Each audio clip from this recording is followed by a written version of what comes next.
ದೈನಂದಿನ ಸುದ್ದಿಜಾಲ. ನಮಸ್ತೆ ವೀಕ್ಷಕರೇ, ನಾನು ಅನನ್ಯ ಎಸ್ ಭಾರದ್ವಾಜ್. ವಿಶೇಷ ಸುದ್ದಿಗಳ ಪ್ರಸಾರ ವೀಕ್ಷಿಸಿರಿ. ಶ್ವೇತಭವನದಲ್ಲಿ ದೀಪಾವಳಿ ಆಚರಿಸಿದ ಅಮೆರಿಕ ಅಧ್ಯಕ್ಷ ಡೊನಾಲ್ಡ್ ಟ್ರಂಪ್.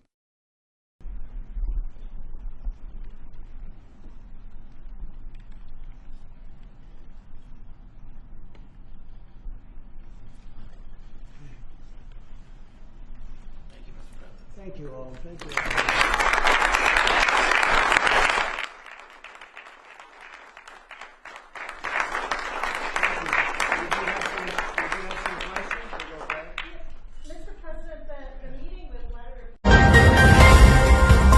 ಜಪಾನ್ನ ಮೊದಲ ಮಹಿಳಾ ಪ್ರಧಾನಿಯಾಗಿ ಸನೆ ತಾಕೈಚಿ ಆಯ್ಕೆ. ಜಪಾನ್ ದೇಶದ ಮೊದಲ ಮಹಿಳಾ ಪ್ರಧಾನಿಯಾಗಿ ಲಿಬರಲ್ ಡೆಮಾಕ್ರೆಟಿಕ್ ಪಕ್ಷದ ಕಟ್ಟಾ ಸಂಪ್ರದಾಯವಾದಿ ಸನೆ ತಕೈಚಿ 64 ವರ್ಷದ ಅವರನ್ನು ಸಂಸತ್ತು ಮಂಗಳವಾರ ಆಯ್ಕೆ ಮಾಡಿತು. ಪ್ರಧಾನಿಯಾಗಿ ಕೇವಲ 1 ವರ್ಷ ಸೇವೆ ಸಲ್ಲಿಸಿದ ಶಿಗೆರು ಇಶಿಬಾ ಅವರ ನೇತೃತ್ವದಲ್ಲಿ ಲಿಬರಲ್ ಡೆಮಾಕ್ರೆಟಿಕ್ ಪಕ್ಷ ನಿರಂತರ ಸೋಲುಗಳನ್ನು ಕಂಡಿತು. ಈ ಕಾರಣದಿಂದ ಬೇಸತ್ತ ಅವರು ಸಂಪುಟಕ್ಕೆ ಬೆಳಿಗ್ಗೆ ರಾಜೀನಾಮೆ ನೀಡಿ ತಮ್ಮ ಉತ್ತರಾಧಿಕಾರಿ ಆಯ್ಕೆಗೆ ದಾರಿ ಮಾಡಿಕೊಟ್ಟರು. ಇತರ ಪಾಲುದಾರರ ಜತೆ ಲಿಬರಲ್ ಡೆಮಾಕ್ರೆಟಿಕ್ ಪಕ್ಷವು ಮೈತ್ರಿ ಒಪ್ಪಂದವನ್ನು ಮಾಡಿಕೊಂಡ ಬಳಿಕ ಸನೆ ತಕೈಚಿ ಅವರ ಆಯ್ಕೆಯಾಗಿದೆ. ಜಪಾನಿನ ಕೆಳಮನೆಯಲ್ಲಿ ತಕೈಚಿ ಅವರು 237 ಮತಗಳನ್ನು ಪಡೆದರೆ, ಅವರ ವಿರುದ್ಧ ಸ್ಪರ್ಧಿಸಿದ್ದ ವಿರೋಧ ಪಕ್ಷ ಕಾನ್ಸ್ಟಿಟ್ಯೂಷನಲ್ ಡೆಮಾಕ್ರೆಟಿಕ್ ಪಕ್ಷದ ಮುಖ್ಯ ಯೋಶಿಕೋಕೊ ನೋಡಾ ಅವರು 149 ಮತಗಳನ್ನು ಪಡೆದರು. ಫಲಿತಾಂಶ ಪ್ರಕಟವಾದ ಕೂಡಲೇ ತಕೈಚಿ ಅವರು ಎದ್ದು ನಿಂತು ಎಲ್ಲರಿಗೂ ವಂದಿಸಿದರು. ವಿರೋಧ ಪಕ್ಷಗಳಲ್ಲಿ ಒಗ್ಗಟ್ಟು ಇಲ್ಲದೆ ಇದ್ದದ್ದು ತಕೈಚಿ ಆಯ್ಕೆಗೆ ವರದಾನವಾಯಿತು. ಎಲ್ಡಿಪಿಯು ಒಸಾಕ ಮೂಲದ ಬಲಪಂಥೀಯ ಜಪಾನ್ ಇನ್ನೋವೇಷನ್ ಪಾರ್ಟಿ ಜೆಪಿ ಜತೆ ಮೈತ್ರಿ ಮಾಡಿಕೊಂಡು ಪ್ರಧಾನಿ ಆಯ್ಕೆಯನ್ನು ಖಚಿತಪಡಿಸಿಕೊಂಡಿತು. As well as the cooperation of my fellow parliamentarians and the executives of the LDP, that we have been able to conclude and sign this policy agreement. I consider this a very significant step forward. From this moment onward, we will work tirelessly to drive Japan forwards. ಕಳಪೆ ಗಾಳಿ red zone ತಲುಪಿದ ನವದೆಹಲಿ. ದೀಪಾವಳಿ ಹಬ್ಬದ ಆಚರಣೆ ವೇಳೆ ಪಟಾಕಿ ಸಿಡಿಸುವುದಕ್ಕಾಗಿ ಮತ್ತು ಮಾರಾಟ ಮಾಡುವುದಕ್ಕೆ ಸುಪ್ರೀಂ ಕೋರ್ಟ್ ಆದೇಶಿಸಿದ್ದ ನಿಯಮಗಳನ್ನು ಉಲ್ಲಂಘಿಸಿದ ಆರೋಪದ ಮೇಲೆ ನವದೆಹಲಿಯಲ್ಲಿ 150ಕ್ಕೂ ಅಧಿಕ ಪ್ರಕರಣಗಳನ್ನು ಪೊಲೀಸರು ದಾಖಲಿಸಿದ್ದಾರೆ ಎಂದು ಅಧಿಕಾರಿಗಳು ಮಂಗಳವಾರ ತಿಳಿಸಿದ್ದಾರೆ. ಪಟಾಕಿ ಸಿಡಿಸುವುದಕ್ಕಾಗಿ ಸುಪ್ರೀಂ ಕೋರ್ಟ್ ಆದೇಶಿಸಿದ್ದ ನಿಯಮಗಳನ್ನು ಉಲ್ಲಂಘಿಸಿದ ಆರೋಪದ ಮೇಲೆ 100ಕ್ಕೂ ಅಧಿಕ ಪ್ರಕರಣಗಳು ಹಾಗೂ ಅಕ್ರಮ ಪಟಾಕಿ ಮಾರಾಟದ ಆರೋಪದ ಮೇಲೆ 50ಕ್ಕೂ ಅಧಿಕ ಪ್ರಕರಣಗಳನ್ನು ದಾಖಲಿಸಲಾಗಿದೆ ಎಂದು ತಿಳಿಸಿದ್ದಾರೆ.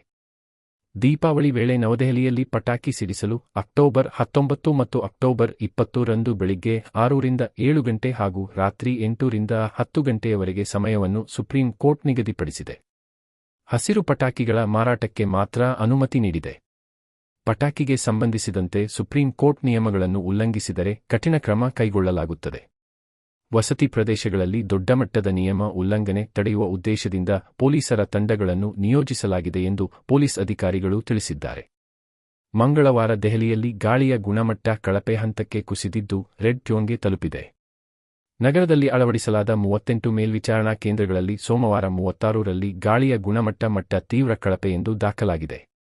ಮಂಗಳವಾರ ಮತ್ತು ಬುಧವಾರ ಗಾಳಿಯ ಗುಣಮಟ್ಟ ಅತ್ಯಂತ ಕಳಪೆಗೆ ಕುಸಿಯುವ ಸಾಧ್ಯತೆಯಿದೆ ಎಂದು ಹೇಳಲಾಗಿದೆ.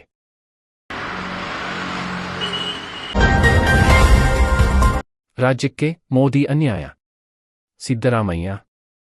ಕರ್ನಾಟಕಕ್ಕೆ ತೆರಿಗೆ ಹಂಚಿಕೆ, ಬೆಂಗಳೂರು ನಗರದ ಸಮಗ್ರ ಅಭಿವೃದ್ಧಿಗೆ ಅನುದಾನ ನೀಡುವ ವಿಚಾರದಲ್ಲಿ ಪ್ರಧಾನಮಂತ್ರಿ ನರೇಂದ್ರ ಮೋದಿ ನೇತೃತ್ವದ ಕೇಂದ್ರ ಸರ್ಕಾರ ಅನ್ಯಾಯ ಮಾಡುತ್ತಿದೆ ಎಂದು ಮುಖ್ಯಮಂತ್ರಿ ಸಿದ್ದರಾಮಯ್ಯ ದೂರಿದರು.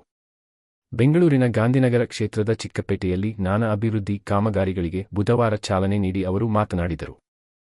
ಕೇಂದ್ರ ಲೋಕಸಭಾ ಕ್ಷೇತ್ರದ ಸಂಸದ ಪಿಸಿ ಮೋಹನ್ ನಿಮ್ಮ ಪರವಾಗಿ ಸಂಸತ್ನಲ್ಲಿ ಎಂದಾದರೂ ಬಾಯಿ ಬಿಟ್ಟಿದ್ದಾರಾ ಹೇಳಿ ಎಂದು ಪ್ರಶ್ನಿಸಿದ ಅವರು, ಕರ್ನಾಟಕವನ್ನು ಪ್ರತಿನಿಧಿಸುವ ಕೇಂದ್ರ ಸಚಿವರು, ಬೆಂಗಳೂರು ಸಂಸದರು ಗಟ್ಟಿ ದನಿಯಲ್ಲಿ ಇದನ್ನು ಪ್ರಶ್ನಿಸಬೇಕು.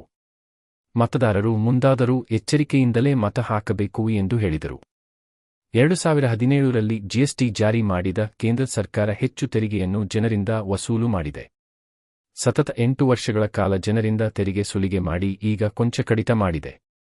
ಇದನ್ನೇ ದೀಪಾವಳಿ ಉಡುಗೊರೆ ಎಂದು ಮೋದಿ ಅವರು ಜಾಹೀರಾತು ನೀಡಿದ್ದಾರೆ. ನಾಚಿಕೆ ಬಿಟ್ಟು ಬೆನ್ನು ತಟ್ಟಿಕೊಳ್ಳುತ್ತಿರುವ ಮೋದಿಯವರು ಈಗ ತುಸು ತೆರಿಗೆ ಇಳಿಸಿ ಈಗ ಕರ್ನಾಟಕಕ್ಕೂ ರೂಪಾಯಿ 15,000 ಕೋಟಿ ನಷ್ಟ ಮಾಡಿದ್ದಾರೆ ಎಂದು ಟೀಕಿಸಿದರು.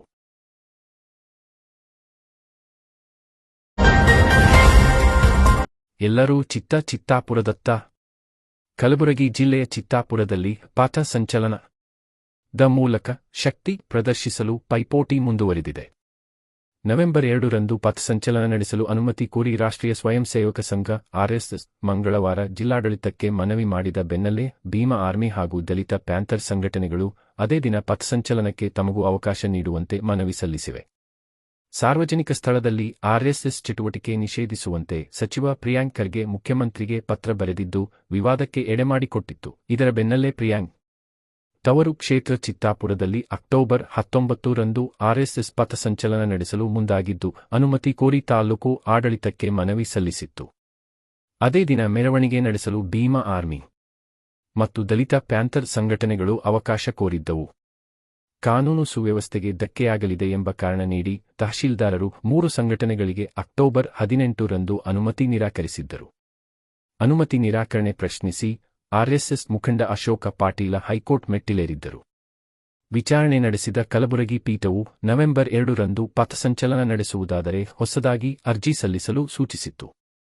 ಈಗ ಅದೇ ಮನವಿಯನ್ನು ಆರ್ಎಸ್ಎಸ್ ಮುಖಂಡರು ಮಂಗಳವಾರ ಲಿಖಿತವಾಗಿ ಜಿಲ್ಲಾಧಿಕಾರಿ ಕಚೇರಿಗೆ ಸಲ್ಲಿಸಿದ್ದಾರೆ.